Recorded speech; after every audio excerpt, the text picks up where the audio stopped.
ठीक है।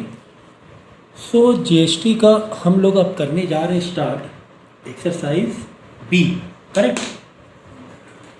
देखो पिछले वाले एक्सरसाइज में हम लोगों ने जीएसटी को टेबल वाइज समझा है। पिछले एक्सरसाइज में हमने जीएसटी को कैसे समझा है, टेबल वाइज, ठीक है ना। टेबल बनाया, जीएसटी काइंड ऑफ परसेंटेज निकाला जीएसटी का और निकाल लिया आंसर, वेरी इजी, बहुत इजी है ना। टेबल बना के क्वांटिटी है, प्राइस है, क्वांटिटी प्राइस क्या है, टोटल अमाउंट आ गया, डिस्काउंट है तो डिस्काउंट को माइनस कर दिया तो टोटल नेट प्राइस आ गया, सेलिंग प्राइस आ गया, सेलिंग प्राइस में जीएसटी मारते चले गए और टोटल जीएसटी निकाल लिया काइंड ऑफ परसेंटेज, ठीक है। अब ये जो सेकेंड एक्सरसाइज में है इसमें लगेगा तुम्हारा चेन रूल। क्या लगेगा, चेन रूल। चेन रूल क्या होता है सर, चेन रूल क्या होता है, चेन रूल में आपको एक चेन दी जाएगी गुड्स सेलिंग की, गुड्स सेलिंग की चेन दी जाएगी कुछ इस तरीके से, जैसे कि मैन्युफैक्चरर है, मैन्युफैक्चरर गुड्स बेचा किसको, होलसेलर को, होलसेलर ने गुड्स बेचा किसको, रिटेलर को, रिटेलर ने गुड्स बेचा, सामान बेचा किसको, कंज्यूमर को। Manufacturer, W wholesaler, R retailer, C consumer. इस तरीके से एक दूसरे को आगे गुड्स पहुंचा रहे हैं, सेल कंटिन्यू हो रही है, ओके। तो इतना तो बेसिक आइडिया आपको हो ही गया होगा कि जैसे जैसे गुड्स आगे मूव होती जाएगी गुड्स का बिलिंग अमाउंट बढ़ता जाएगा, ठीक है। कैसे सर, देखो मैन्युफैक्चरर होलसेलर को जो सामान बेच रहा है समझो वो 1000 में बेच रहा है, तो होलसेलर रिटेलर को क्या 1000 में बेचेगा, नहीं, अपना प्रॉफिट रखेगा, कुछ अपना प्रॉफिट रखेगा। उसने प्रॉफिट रखा 500, बेचा 1500 रुपये का। फिर रिटेलर 1500 रुपये में खरीद रहा है तो कंज्यूमर को क्या 1500 में बेचेगा, नहीं, तो रिटेलर कंज्यूमर को वो बेचेगा समझो कि 1800 रुपये का। ये कहानी होगी। फिर इसी पर जीएसटी भी लगती जाएगी। अब इसी पर जीएसटी ऐसे लगेगी कि होलसेलर जो मैन्युफैक्चरर को पैसे देगा वो 1000 रुपये प्लस जीएसटी देगा। सामान बेच रहा होलसेलर पैसा देगा, रिटेलर होलसेलर को पैसे देगा तो 1500 प्लस जीएसटी देगा।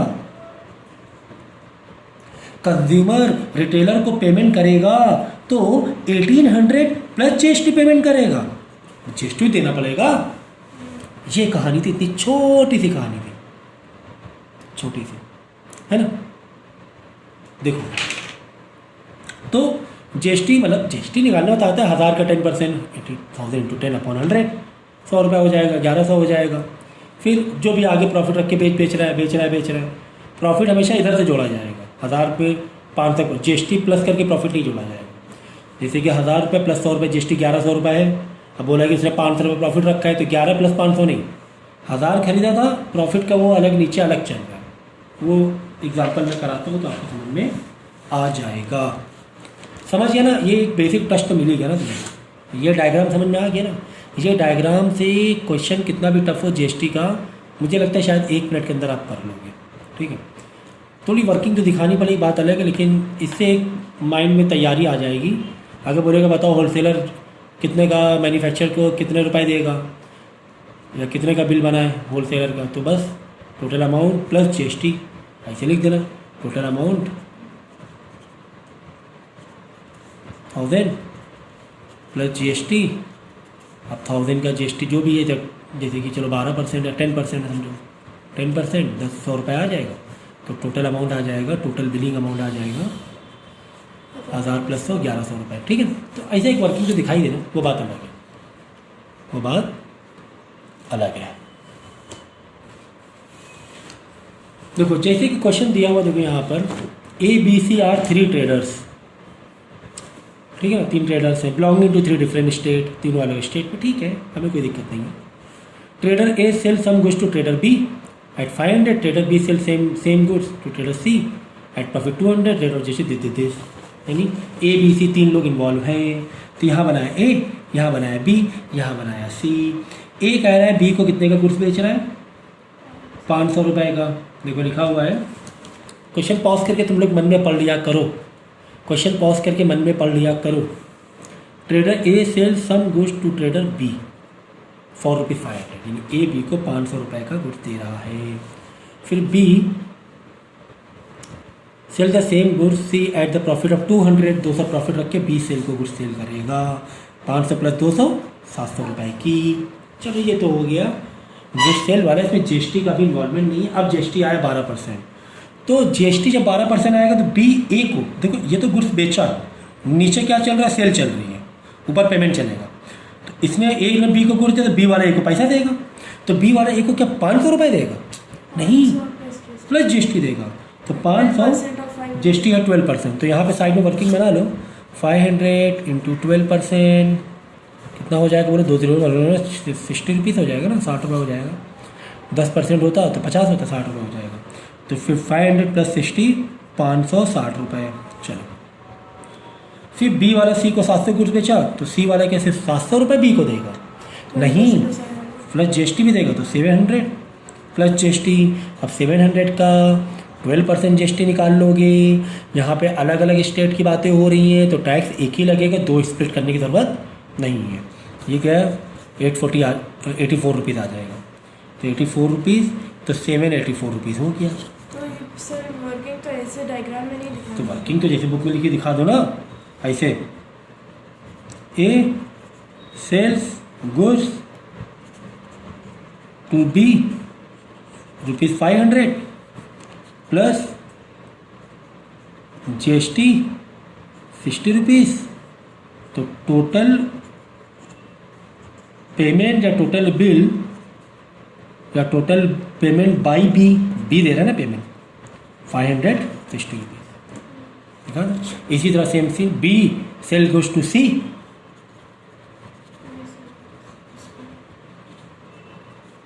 एट 700 प्लस जीएसटी 84, तो टोटल पेमेंट मेड बाई या टोटल पेमेंट बाई या टोटल बिल ऑन सी या टोटल बिल ऑन सी या total payment made by C, जैसे चाहे वैसे इंग्लिश में लिख लो। फिर 784 GST paid by C 84 GST ऐसे भी कर, वो अभी उनको बाद में बता रहा, समझ गया ना। 784, तो बिल बी के ऊपर टोटल बिल कितना बना 560 का, सी के ऊपर टोटल बिल कितना बना 784 का। अब बोल रहा है कि calculate the tax liability on trader B. देखो ये बहुत इंपॉर्टेंट है कि बी के ऊपर कितनी लाइबिलिटी बनी टैक्स की, tax payable, very very important, very very important, tax payable या tax liability, tax payable by B on B. देखो अब देखो बी वाला सी से पैसे ले रहा है, जीएसटी की बात करो सिर्फ, कितने रुपये जीएसटी ले रहा है बी वाला सी से 84 जीएसटी ले रहा है, जिसमें से 84 में से बी ए को कितना जीएसटी दे रहा है, 60 तो इस पर कितना रुपये बच रहा है 84 में, भाई 84 रुपीज़ लिया और 60 रुपीज़ दिया। 84 जीएसटी लिया सी से बी ने, और बी ने ए को 60 रुपीज़ दे दिया, देखो 60 रुपीज़ दे दिया है ना, यानी 24 रुपीज़ बचा, तो 24 बी के अपने पॉकेट में रख लेगा? नहीं, ये बी 24 रुपीज़ गवर्नमेंट को देगा। अब आई बात समझ में, बी 24 रुपीज़ गवर्नमेंट को देगा और 60 रुपीज़ ए देगा गवर्नमेंट को। जो 60 रुपीज़ ए ने लिया है ना, जीएसटी पार्टी कस्टमर का नहीं हो सकता है, दुकानदार का, ट्रेडर का। तो ए कितना जीएसटी बी से ले रहा है 60 रुपये, ये 60 रुपये गवर्नमेंट को दे देगा। बी सी से कितना ले रहा है 84, लेकिन 84 नहीं देगा, क्यों? 60 रुपये तो आगे दे रहा है ना। बी वाला सी से कितना ले रहा है जीएसटी 84 में 60 तो उसने ए को दे दिया है ना 60 रुपीज़, तो 24 ही तो देगा गवर्नमेंट को। तो 20 अब गवर्नमेंट पास 84 रुपीज़ कैसे पहुँचे? 84 रुपीज़ 24 रुपीज़ बी से और 60 रुपीज़ ए से। तो tax payable by B 84 minus 60 that is your 24। ये है, बच्चे यहीं पर फंस जाते हैं। और ये मैंने मोस्ट ईजी वे बताया है टैक्स पेबल ऑन बी, सबसे आसान जो एरो वाला डायग्राम बताया। ये डायग्राम पकड़ लिया ना, वरना बच्चों को पूरा साल दिमाग खराब होता है, बच्चे सोचते हैं जीएसटी छोड़ दें, मतलब एवरेज बच्चे ऐसे सोचने लगते हैं, लेकिन छोड़ना नहीं है। मैंने आपको हलवे तरीके समझाया, हलवा खिलाया, हलवा, ठीक है ना। अब यहाँ पे अगर एक स्टेट होता तो बात अलग होती, यहाँ पे 60 रुपये के दो अलग 30 रुपये हो जाते, यहाँ पे 84 के अलग दो 42 हो जाते, वो बात अलग थी। अगर सेम स्टेट में सेल होती तो जीएसटी 2 पे करना पड़ता है, तो हमें मालूम ही है, तो हमने पहले वाले एक्सरसाइज में सीखा ही हुआ अच्छी तरीके से, ठीक है। तो 2-3 बार वीडियो देखोगे लेक्चर तो डेफिनेटली समझ में आ जाएगा। नेक्स्ट देखो,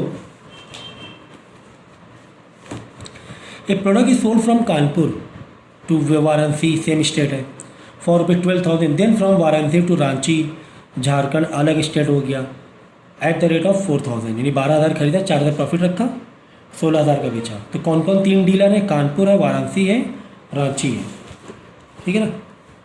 देखना अभी हलवा, देखना हलवा कैसे आएगा आपको। कानपुर, वाराणसी रांची। और रांची, तो इन दोनों में सेम स्टेट है, यानी यहाँ पे जो टैक्स बनेगा 2 बनेंगे, आधे आधे, दोनों सेम स्टेट है। सेम स्टेट सर्कल कर दो, इसको अंडरलाइन कर दो, अलग स्टेट है रांची, ठीक है। तो कानपुर वाराणसी में कितने की चीज़ बेच रहा है? 12,000 की। वाराणसी वाला रांची में कितना प्रॉफिट रख के बेच रहा है? 12,416। पहले तो भाई ये खेल ख़त्म कर लो, नीचे वाला एरो ख़त्म कर लो, बेचने वाला। अब पेमेंट वाला एरो ऊपर आएगा। देखो वाराणसी वाला कानपुर को कितने रुपए देगा? क्या 12,000 रुपये देगा? नहीं सर, जीएसटी भी है, जीएसटी भी है, तो 12,000 पे जीएसटी देंगे, तो 12,000 पे जीएसटी कितना है? 18% है। तो क्या वर्किंग नोट यहाँ दिखा लो या फेयर में दिखा लो, कोई दिक्कत नहीं है। और आपको वर्किंग नोट में नहीं, आपको फेयर में दिखाना पड़ेगा, ठीक है, तो ऐसे दिखाना पड़ेगा। 9% of 12 or 9% of 12? देखो कानपुर प्रोडक्ट SP ऐसे करके लिखो, SP 12,000। अब ये सेलिंग प्राइस हमेशा विदाउट जीएसटी होता है 12,000 प्लस जीएसटी, 2 GST है। तो प्लस जीएसटी कितना हो जाएगा? तो प्लस जीएसटी तुम ऐसे कर लो, प्लस CGST, क्योंकि एक स्टेट है 2 GST लगेंगे, प्लस SGST। तो 9% निकाल लो या 18% आधा कर लो, जो चाहे वैसा कर लो। मेरे ख्याल से 108 1080 आ जाएगा, 1080 ये वर्किंग नोट मैंने दिखा दिया। 08832 ऐसी है क्या? मैंने जोड़ा गलत, मैंने जोड़ गलत कर दिया, तो इसको सही कर दो। ये 0 ऐसे हुआ, 88 फिर सेकंड डिजिट तो 8816 हो जाएगा, एक आ जाएगा। फिर तीसरा वाला देखो, ये भी गया, तीसरा वाले से एक बचेगा ना।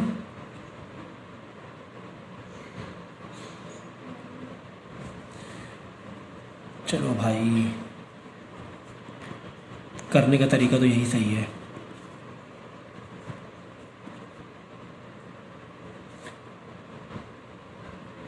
$14,160 ये आ गया टोटल बिल या total payment made by Varanasi to Kanpur, या total bill made on Varanasi, ठीक है ना। जो चाहे वो लिख दो, जो चाहे वो लिख दो, ठीक है। तो यहाँ पे क्या लिखेंगे? 1,080 प्लस 1,080, ऊपर हमारा एरो क्या चल रहा है? प्लस जीएसटी प्लस जे 2 GST। अब रांची वाला वाराणसी को क्या 16,000 रुपये देगा? 16,000 सामान खरीदा, क्या 16,000 रुपये देगा? नहीं, 16,000 प्लस जीएसटी देगा, प्लस जीएसटी देगा। तो 16,000 की जीएसटी हो रही तुम्हारी 2,880 हो रही ओवरऑल। क्योंकि यहाँ पर देखो 2 स्टेट आ गए, यहाँ पे कैसे स्टेट आ गए? 2 स्टेट आ गए, तो जीएसटी कितना लगेगा? 1, तो पूरा 18% लगा देना जीएसटी 16,000 का। पहले इतना सेलिंग प्राइस 16,000, फिर जीएसटी 16,000 का 18%, ओके। ऐसे करके स्टेप में देना, फिर दोनों का प्लस कर लेना, दोनों प्लस करके टोटल बिल ऑन रांची या total payment made bye Ranchi, तो 2,880 रुपये आ जाएगा। आगे बात समझ में? अब अगर तुम्हें पूछा जाएगा बताओ टैक्स पेएबल तुम्हें 2 का पूछा गया, कानपुर वाले का टैक्स पेएबल पूछा है, वाराणसी वाले का पूछा गया। भाई कानपुर वाले का टैक्स पेएबल तो कोई टेंशन नहीं, 1,080 प्लस 1,080 2160 रुपये आ जाएगा। कि ये कानपुर वाला कितना टैक्स पे करेगा? उसने वाराणसी वाले से जीएसटी लिया, दोनों अपने पास तुमने रख लेगा, ये दोनों जीएसटी दे देगा गवर्नमेंट को। 1,080 जीएसटी होता है वो टैक्स पेएबल होता है, वही तो टैक्स होता है। तो कानपुर वाले ने वाराणसी कितना GST लिया, 1080 प्लस 1080 लिया है।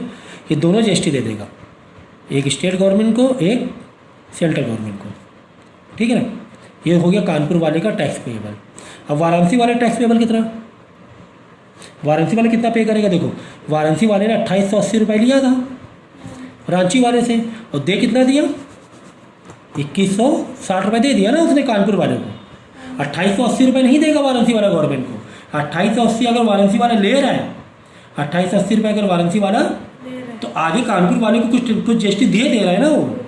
कितना, 1080 प्लस 1080 2160, तो 2160 हटा दो भाई, ये तो कानपुर वाले को दे दिया, तो बाकी जो GST बचेगी वाराणसी वाले पास वो गवर्नमेंट को देगा। ये बात याद रखना, बच्चे इसमें कन्फ्यूज होते हैं। 2880 माइनस 2160 कर दो भाई, 720 रुपये। ये वाराणसी वाले की GST पेएबल है। ये वाराणसी वाला 720 रुपये किसको देगा, गवर्नमेंट को देगा, ठीक है। लेकिन इसको दो आधे आधे टुकड़े कर लेना, क्योंकि वाराणसी और कानपुर सेम स्टेट में थे ना, आधे आधे कर लेना, ठीक है। नहीं तो एक भी दिया कोई दिक्कत नहीं, डायरेक्ट कितने, Varanasi tax payable on Varanasi, for Varanasi 720। कैसे, 2880 उसने रांची से लिया, 2880 में 2160 आगे बढ़ाए दे रहे हैं वो, बचा इसके पॉकेट में से 720 रुपये, ये गवर्नमेंट को देगा। लेकिन कानपुर वाला पूरा 1080 1000 से तोड़ नहीं रहा है ना, 21 वो थोड़ा आगे बढ़ाए दे रहा है कुछ, तो कानपुर वाला पूरा ही देगा टैक्स, ठीक है ना। बीच वाला खाली कट पट करके देगा, इस पर कोई टैक्स पेएबल वाला नहीं आएगा। ये गवर्नमेंट के कोई जो कंज्यूमर होता है आखिरी वाला, वो गवर्नमेंट कोई टैक्स नहीं देता है, वो आगे दुकानदार को टैक्स देता है, गवर्नमेंट डायरेक्ट नहीं देता है ये टैक्स।